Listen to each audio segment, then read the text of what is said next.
Toda marca precisa evoluir em algum momento e isso é indiscutível, mas você sabe como fazer isso do jeito certo? Para que isso não arranhe a sua reputação e não afete os seus números de vendas e tudo mais? Vamos falar disso depois da vinheta.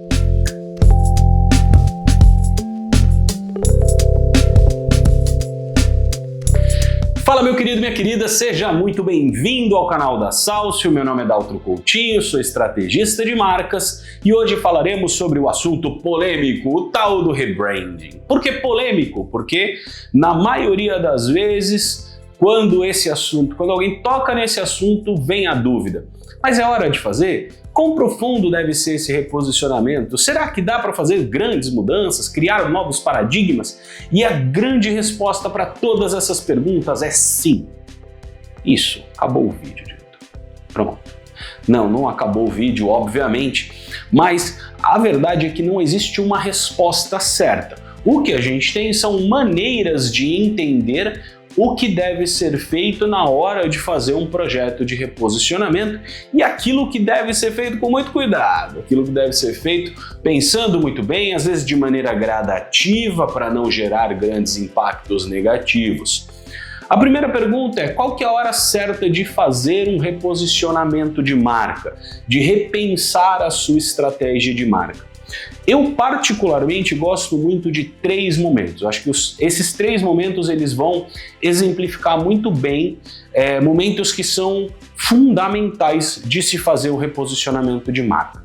O primeiro deles é: sua empresa cresceu muito, os seus diferenciais que você tinha lá atrás, eles estão mudando, você perdeu aqueles, está construindo novos diferenciais e você precisa passar a comunicar esses novos diferenciais da maneira mais eficiente possível.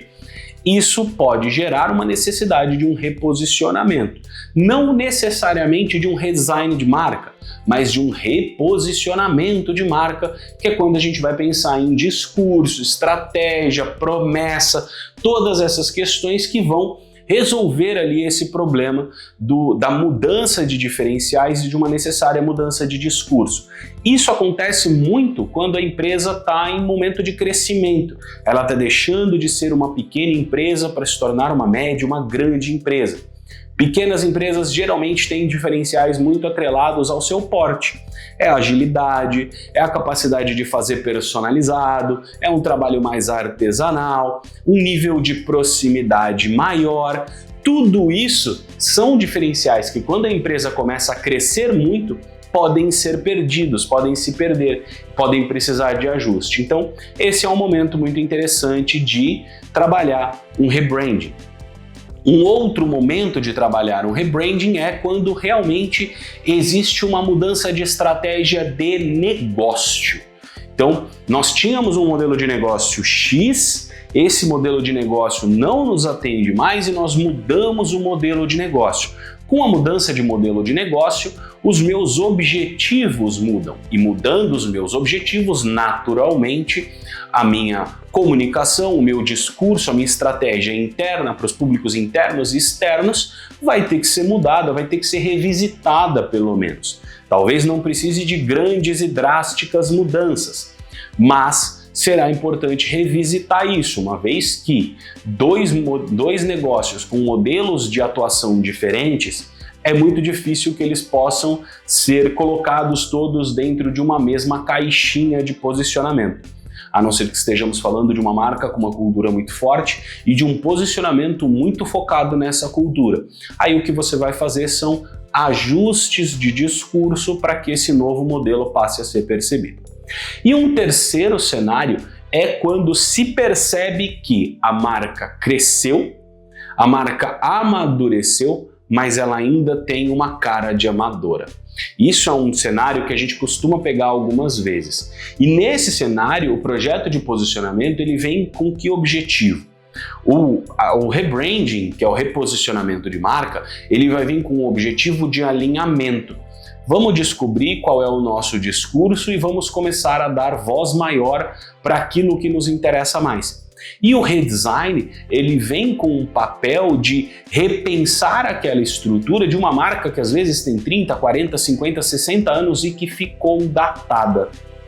Então, pensaremos nisso de maneira a atualizar essa marca não só em termos de discurso, mas em termos visuais.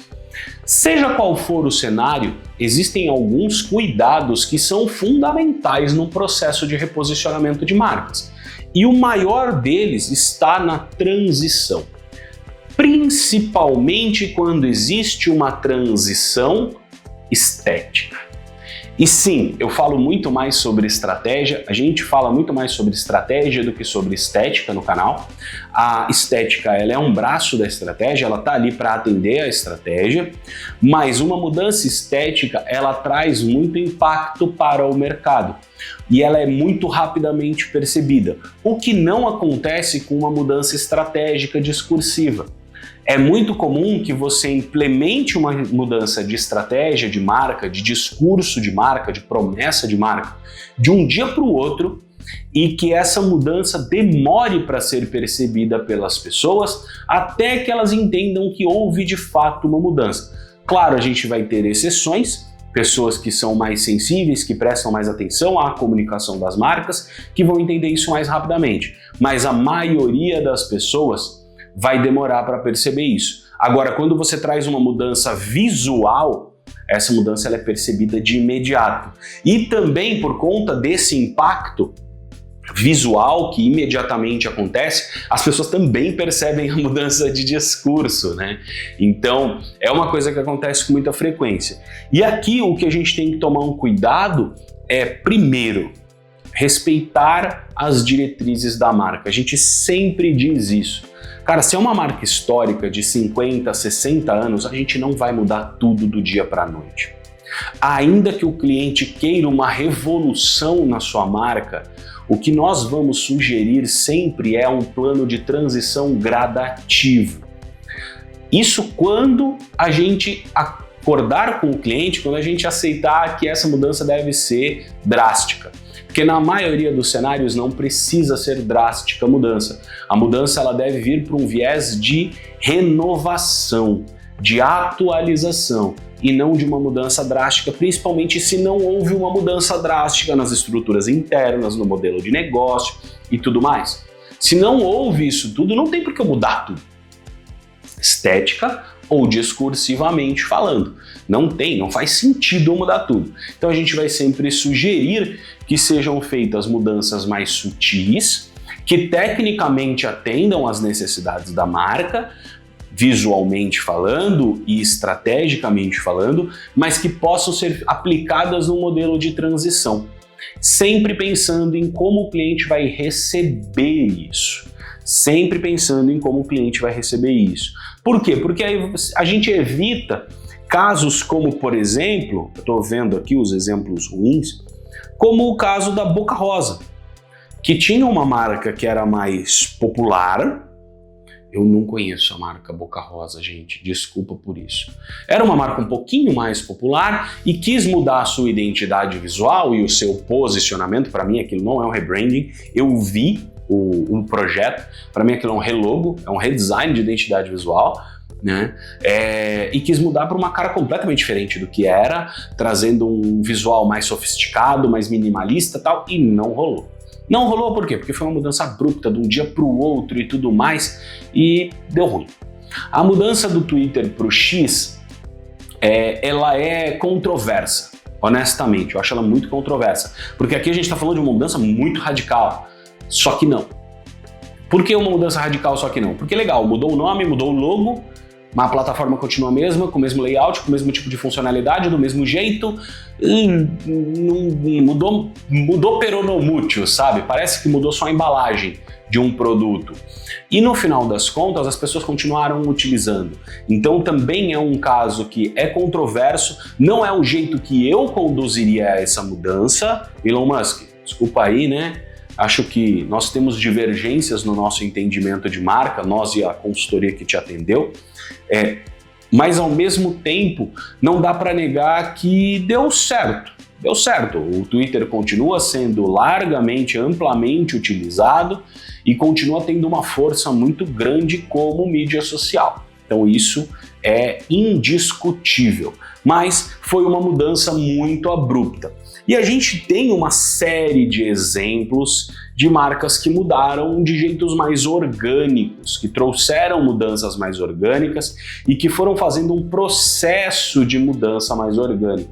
Eu gosto muito do exemplo do Santander, quando ele compra o Banco Real, ele absorve a operação do Banco Real, mas ele leva, e você pode me corrigir se você estiver vendo o vídeo e tiver esse dado correto aí, mas ele leva, se eu não me engano, 7, 8 anos para matar a marca Banco Real, para depois assumir tudo como Santander, né? A mesma coisa quando o Itaú comprou o Unibanco, né? Usou-se muito tempo ainda a marca Unibanco, elas foram usadas em parceria, o Itaú tinha o cartão Itaú Unibanco. Por quê? Porque é um perfil de cliente, eu acho que essa é a sensibilidade muito interessante de se ter, é um perfil de cliente muito conservador, o cliente bancário. Todo mundo que usa banco é conservador? Não, mas todo mundo é conservador com o próprio dinheiro. Mesmo a pessoa menos conservadora do mundo, ela é muito conservadora com relação ao lugar onde ela deixa o dinheiro dela. Se ela não sentir confiança, ela não vai deixar mais o dinheiro naquele lugar. E um banco que muda de marca de um dia para o outro claramente não passa essa confiança. Então, nós temos essas questões. A própria mudança de identidade do Nubank recente, o redesign do Nubank, foi um redesign muito bonito, muito bem feito aparentemente. O Dino poderia falar melhor sobre isso, melhor sobre isso, mas foi um redesign sutil. Foi uma mudança sutil, não teve grandes mudanças, grandes impactos. Por quê? Porque eles entenderam que grandes mudanças poderiam gerar grandes problemas. Legal? Então, assim, a coisa mais importante que eu quero que fique desse vídeo é, quando a gente fala em rebranding, a gente não está falando em mudança de identidade visual apenas, embora em alguns casos isso esteja envolvido. Mas a gente está falando sobre uma estratégia robusta que tem que ser pensada e tem que ser considerada para todos os seus pontos de contato, com as particularidades do seu público, do seu segmento, para que não se cometa erros bobos e que podem gerar impactos negativos para a marca. Esse é o grande ponto. Mudar de logo é fácil. Agora, mudar de estratégia, implementar uma nova estratégia e fazer isso da maneira mais correta possível, da maneira mais assertiva possível, não é fácil e não deve ser feito do dia para a noite, tá bom? Se você gostou desse vídeo, faz o seguinte, conhece o nosso roteiro, né? Então, primeira coisa, curte o vídeo, se inscreve no canal, ativa as notificações, tem 2 vídeos por semana no canal, eu espero que você veja pelo menos um deles. Convenhamos, né? É o mínimo. E se você tem alguma coisa a acrescentar na nossa discussão, comenta aqui embaixo o que você achou do vídeo, as suas opiniões, as suas impressões sobre as marcas que eu citei aqui. Fica à vontade, beleza? Um grande abraço para você e até o próximo vídeo. Tchau, tchau!